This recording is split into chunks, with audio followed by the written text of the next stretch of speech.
here is water bonded to each other. Water does not move independently. Gases do that. When gases are around, which they are constantly, thank goodness, or we'd be dead right now, they are independent. One atom at or one molecule at a time bounding into another molecule somewhere and constantly moving around, and they don't react if they are what we call ideal gases. Nitrogen, ideal gas. Oxygen, ideal gas. When they collide, they don't stick together. They don't create new compounds. They bounce off each other. Water is not like that. Water is what we call a polar molecule. It has a positive side and a negative side. The negative side is where the oxygen is. The positive side is where the hydrogen is. And the reason for that is something called electronegativity.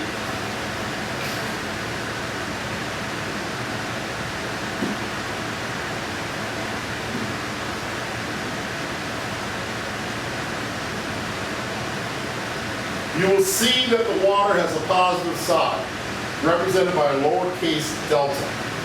Okay, so let's take a look at that, what a lowercase delta looks like. You may not have seen it very well on this little chart of mine here. And that's not it, that's not it, that's not it, that's not it. There it is. That is a lowercase delta right there. We saw that on this thing right here.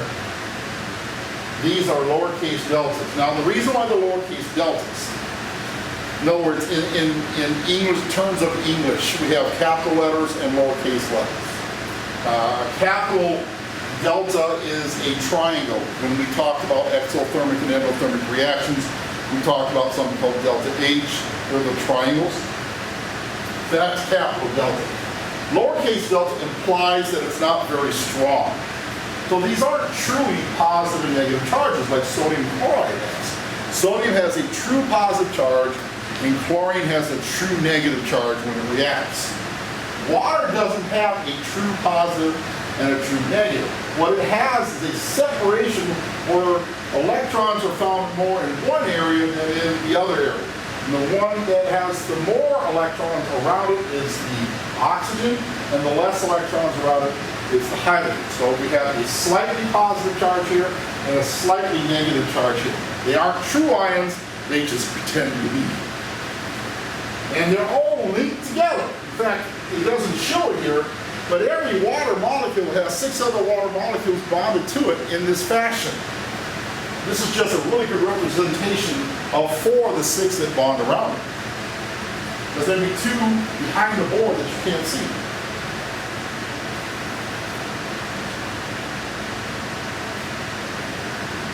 Okay?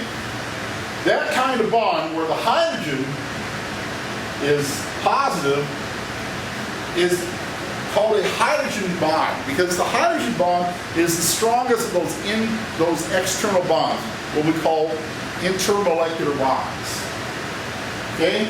They're polar bonds, better known as hydrogen bonds, break apart and become available to bond to another oppositely charged particle. So when something collides with the water, all those bonds we saw there, because they're kind of tentative in their own way, not like ions, which are really strong, they break apart. Sodium chloride, however, is not a molecule. We find sodium chloride in clumps. Clumps. It is ionic. In fact, you can find it here.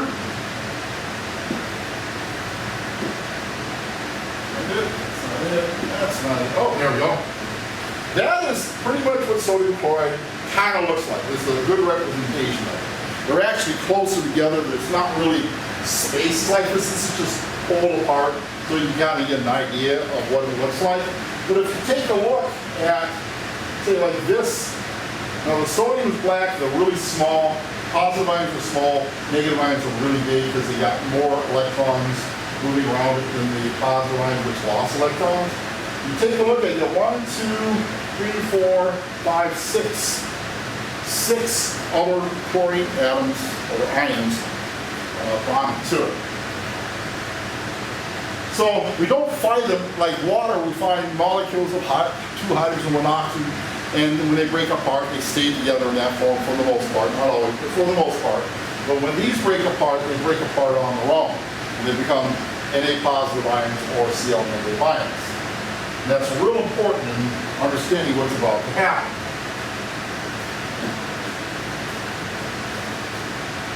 You notice that the positive negative particles are bonded to the other negative positive particles known as ions. When water collides with it, the force of the impacts disrupts these stable attractions, causing them to become free ions momentarily. Not very long, doesn't last long, but they will break apart. The result is a new bond formed between the negative chloride ion and the positive part of the water molecule. So the chlorine will be bonded to the hydrogen, and this positive sodium ion will form a bond with the negative part of water, which is the oxygen.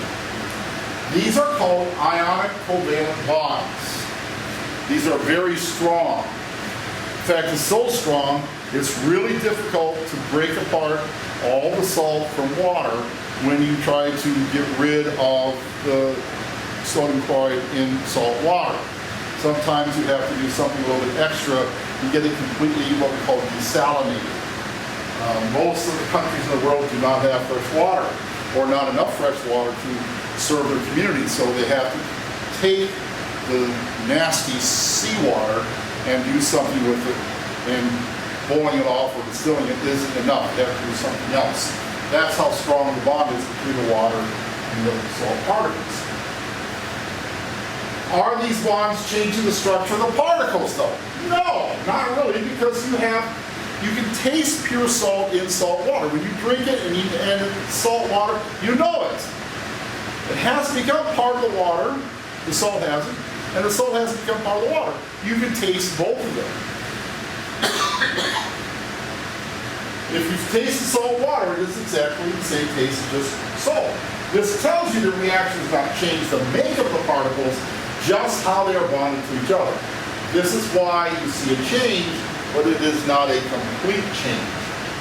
Chemically speaking, we can represent that. We want to write an equation showing what has happened. So, the reactants are NaCl solid plus H2O liquid. The results, then, is that the water stays intact as H2O, but it attaches to these two ions, and we change it from solid because we don't see them anymore after they dissolve, and we use AQ, which stands for aqueous, which means the ions are dissolved in water. So the equation is NaCl solid plus H2O liquid yields Na positive aqueous plus Cl negative aqueous. Oftentimes, and for what we will be doing, we will show instead, is the water above the arrow. So we'll write it like this without putting the water as part of the reaction because there's no H and O on this side here. So we put it at, not as an afterthought, but to say this is the medium at which this reaction is being run. So NaCl solid gives Na positive aqueous plus Cl negative aqueous.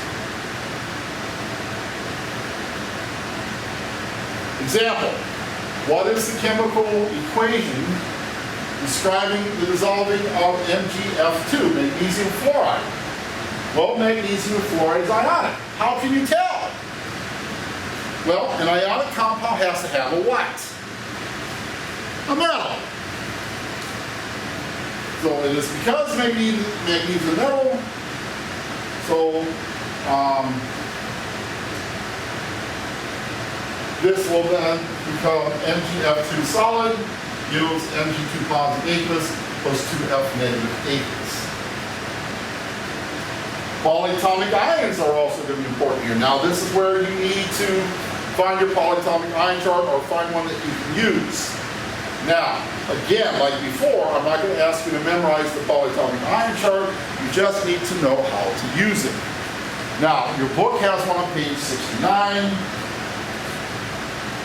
But I think, well, I'll have to send that link to you, or give it to you when you come to class, one of the two. But the polyatomic ion chart that I use That is a lot better than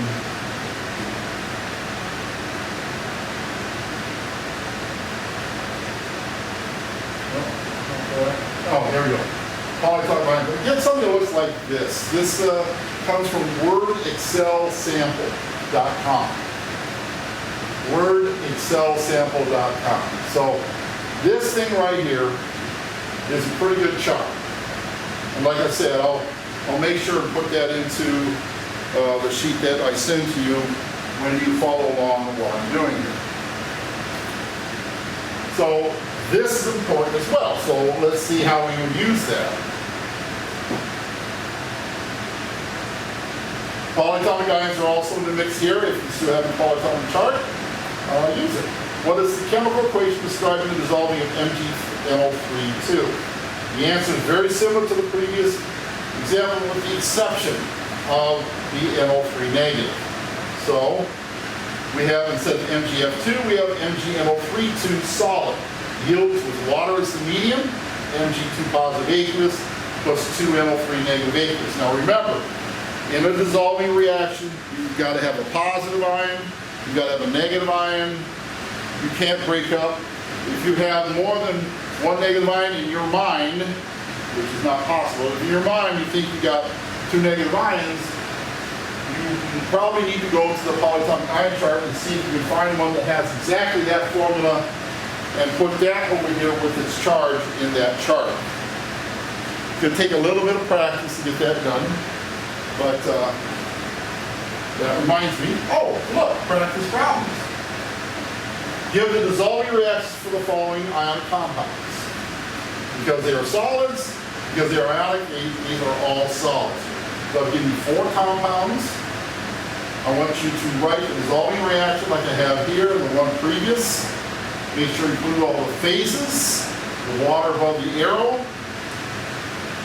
And yeah, you're off and running.